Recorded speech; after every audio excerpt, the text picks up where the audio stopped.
Hi, I'm Leigh Pafford, and this is Leigh's Library List. Every month I check out a book from my local library, read it, and review it so you can decide if you want to add it to your library list. This month I read Let's Pretend This Never Happened, a mostly true story by Jenny Lawson. This is Miss Lawson's first book, but she's gained fame online through her blogs. In fact, that's where most of the book comes from. She's compiled selections from her blog, thebloggess.com.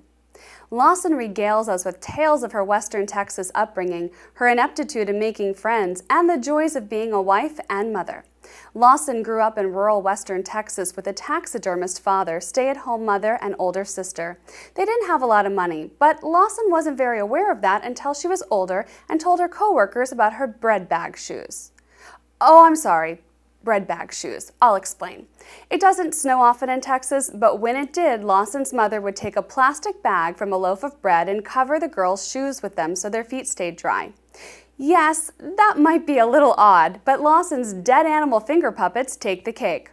Her father was always taking in strays, both alive and dead.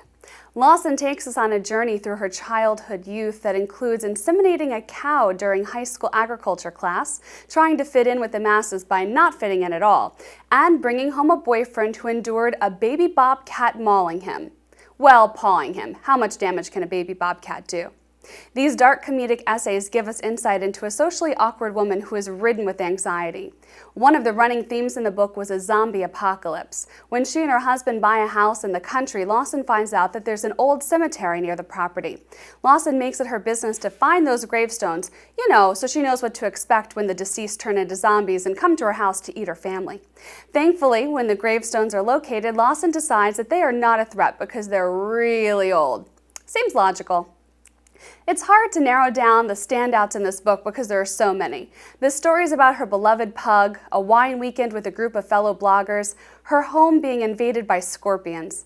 The relationship between Lawson and her husband is fantastic, a true standout indeed. They want to kill each other one minute, are incredibly embarrassed of each other the next, and seem to have been raised on completely different planets. But it's obvious that they are both in this relationship for the long haul. Their daughter seems to be wired a little more like her father, which keeps Lawson a little grounded.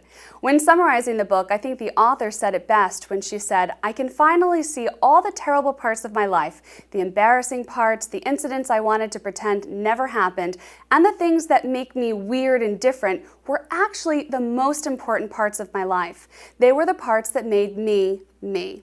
I think we can all relate to that. If you're a fan of writers like David Sedaris or Tina Fey, you'll enjoy Lawson's book.